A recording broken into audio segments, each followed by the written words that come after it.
Selamat berjumpa kembali Bapak, Ibu, dan Saudara sekalian. Damai sejahtera beserta dengan kita, damai yang dari Tuhan Yesus. Mari kita bersama berdoa. Tuhan, kami datang padamu, hendak bersama belajar dari firman-Mu. Pimpinlah kami dalam Tuhan Yesus. Amin. Nah, Bapak Ibu, tema kita pada saat ini adalah dulu pemburu, sekarang malah buronan. Pemburu itu adalah Saulus. Dia bukan pemburu binatang di hutan, tapi dia pemburu yang memburu para pengikut Kristus. Untuk ditangkap, disiksa, atau dibunuhnya. Sekarang setelah perjumpaannya dengan Kristus di jalan ke Damsyik, dia berubah. Itu titik balik hidupnya setelah bertobat. Ternyata pertobatan itu membawa perubahan radikal. Perubahan hidup dan cara berpikir yang tidak mudah dan tidak bisa secara instan. Dia membutuhkan pertolongan Tuhan dan teman-teman sebagai komunitas baru yang mau menerima dan mempercayainya sebagai sahabat tanpa curiga dan tanpa takut. Syukurlah dia mendapat sahabat dan komunitas baru. Seperti dikatakan dalam Kisah 9 ayat 19b. Saulus tinggal beberapa hari bersama-sama dengan murid-murid di Damsyik. Siapa murid-murid itu? Tidak disebutkan namanya dengan jelas oleh Lukas, penulis kitab Kisah Para Rasul. Tentu maksudnya melindungi mereka dari orang-orang Yahudi yang membenci Yesus. Saulus memulai karirnya sebagai pemberita Injil Yesus dan pengkhotbah handal di sinagoge di Damsyik. Dengan berani ia berkhotbah tentang Yesus adalah Anak Allah. Kisah 9 ayat 19 dan 20. Semua orang yang mendengar hal itu heran dan berkata, bukankah dia ini yang di Yerusalem mau membinasakan barang siapa yang memanggil nama Yesus ini? Kisah 9 ayat 21a. Sebab Saulus dengan beraninya mengajarkan teologi baru dan berita sukacita di dalam iman kepada Yesus. Yesuslah pusat damai sejahtera dan keselamatan. Semua itu diberikan Allah dengan cuma-cuma, bukan karena menaati hukum Taurat, tapi karena percaya dan taat kepada Yesus Sang Mesias. Itu hanya anugerah dan kasih karunia Allah saja. Untuk maksud itu, Saulus dengan berani dan gamblang membuktikan bahwa Yesus adalah Mesias, dari Kisah 9 ayat 22c. Ini menunjukkan keberanian moral yang luar biasa yang dimiliki oleh Saulus.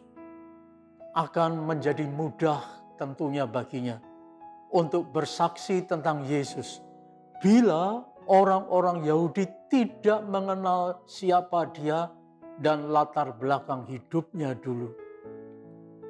Karena Saulus makin besar pengaruhnya dan ia membingungkan orang-orang Yahudi yang tinggal di Damsyik, maka apa yang terjadi? Dikatakan dalam Kisah 9 ayat 27, beberapa hari kemudian orang Yahudi merundingkan suatu rencana untuk membunuh Saulus. Ini tantangan besar yang harus ia hadapi.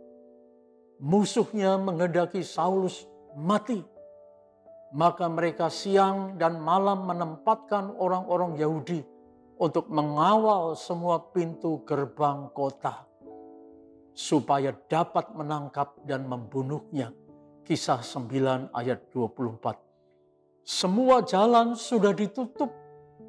Lalu mau lari kemana Saulus? Dulu pemburu, sekarang diburu sebagai buronan. Mengapa semua ini harus terjadi? Karena Allah sedang mempersiapkan Saulus dalam suatu kehidupan baru, di mana penderitaan, kesulitan, ancaman, dan tantangan bakal ia alami sepanjang hidupnya karena Yesus Sang Mesias. Beginilah juga dulu Allah menyiapkan Musa, menyiapkan Yusuf, Daud, dan beberapa pahlawan-pahlawan iman yang lain. Hingga mereka menjadi seorang yang teguh dan berkarakter sebagai pemimpin yang kuat dalam iman dan kepribadian. Di saat pelayanan yang pertama, Saulus menghadapi ancaman terhadap nyawanya. Keselamatan dirinya terancam. Tapi dia tidak semua itu tidak membuatnya mundur dan kendur. Disebutkan dalam Kisah 9 ayat 25, pada suatu malam murid-muridnya mengambilnya dan menurunkannya dari atas tembok kota dalam keranjang. Ia diselamatkan oleh murid-muridnya di kegelapan malam. Saulus yang gagah perkasa dan disegani itu sekarang harus belajar menyerahkan dirinya kepada murid-murid yang setia demi keselamatannya. Bayangkan saudara, orang sekaliber Saulus sekarang harus merungkel. Berungkel itu duduk menundukkan kepala, menekuk dan memeluk lututnya, masuk ke dalam sebuah keranjang. Dan ia diturunkan dari atas tembok seperti barang saja layaknya. Tapi itulah yang harus dirasakannya. Betapa memalukan sebenarnya. Semua itu tentu mengajarnya untuk merendahkan hati. Mengajarnya untuk bergantung pada pertolongan Tuhan melalui tangan murid-murid, sebuah keranjang, dan juga seutas tali yang kokoh. Di samping itu, sebenarnya murid-murid Saulus juga dengan berani mempertaruhkan keselamatan mereka sendiri. Sebab jika ketahuan, mereka pun akan mati bersama Saulus. Betapa gagah beraninya komunitas orang percaya yang disebut murid-murid Saulus itu. Semua ini sebagai tanda bahwa sebuah komunitas yang setia dan bisa dipercaya akan sangat berarti untuk bisa menjadi penolong dan membawa keluputan dari bahaya maut yang sedang dihadapi oleh anggotanya. Betapa mengagumkan kedahsyatan sebuah komunitas yang setia dan bisa saling dipercaya. Di situ sebenarnya tiap-tiap orang bisa merasakan saling menolong, saling berkorban untuk saling menyelamatkan satu dengan yang lain. Kiranya Bapak, Ibu, dan Saudara sekalian, mari kita belajar membentuk komunitas baru dan hidup dalam komunitas baru yang penuh dengan kasih Kristus. Amin. Mari kita berdoa. Terima kasih Tuhan, kami boleh belajar tentang firman-Mu lewat kehidupan Paulus. Dan semua itu boleh berharga bagi kami pada zaman sekarang. Terpujilah nama-Mu. Amin.